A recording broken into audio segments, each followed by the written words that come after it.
this video, I want to talk about our neutral spine versus our imprint or posterior pelvic tilt, depending on if you're talking in the Pilates world or physical therapy world per se.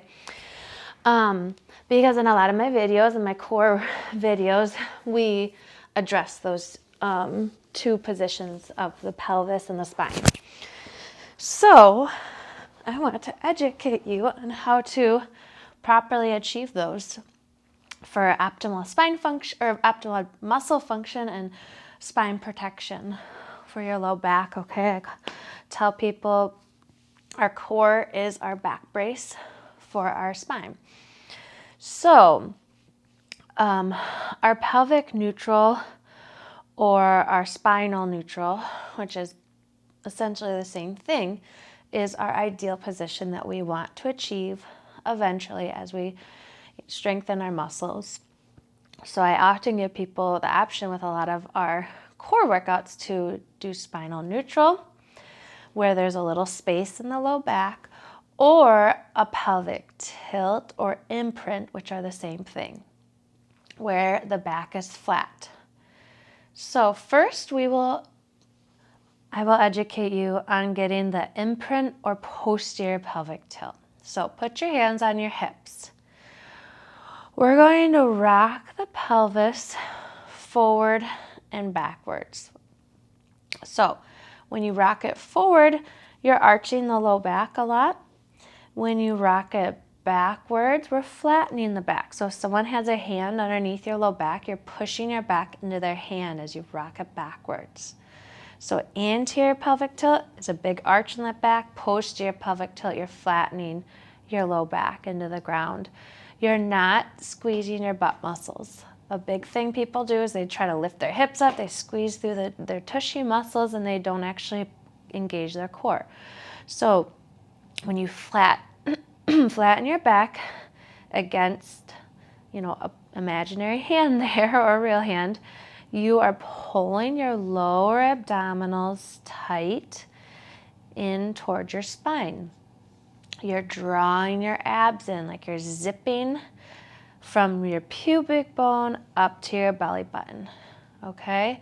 So go ahead and release that. Go ahead and pelvic tilt. Flatten your back against the ground. Zip up so you're not sucking in. Okay? You're drawing the low abs in like you have a pair of pants that are too tight. And you need to draw in your muscles just a little bit. Not sucking in, just a little draw in, tightening, feel a tensing in the transverse abdominis, right along these lower abs here. And release. Another way to look at this one, and this is more of my Pilates training, is put your thumbs on your lower ribs, pinkies on your hip bones. Inhale through your nose, and as you exhale, bring your hip bones or your pinkies towards your thumbs, or your hip bones towards your ribs. So you're shortening the distance between your ribs and your hip bones, or your thumbs and your pinkies. Okay, so you inhale, everything expands, you come out of that contraction, there's a little arch in your back, you flatten your back against the ground, you pull your ribs down towards hip bones towards ribs. Okay, so with the posterior pelvic tilt, you are getting a little bit of your upper abdominals engaged, but the emphasis is getting those lower abs. So I encourage people to do the posterior pelvic tilt or imprint if you're a little weaker with different core workouts that we do. Ideally, we want to maintain a hand amount of space underneath our low back, because our normal curvature of our spine is lumbar lordosis, so it's a little curve. We want to maintain that. That's where the best shock absorption is. So what I do to help people find that is rock the hips back and forth in that anterior pelvic tilt, posterior pelvic tilt. Rock until you find kind of what you think feels like the middle. The middle being, there's also that tensing in the transverse abdominis still, it's pulling in, but there's a little space in the low back, okay?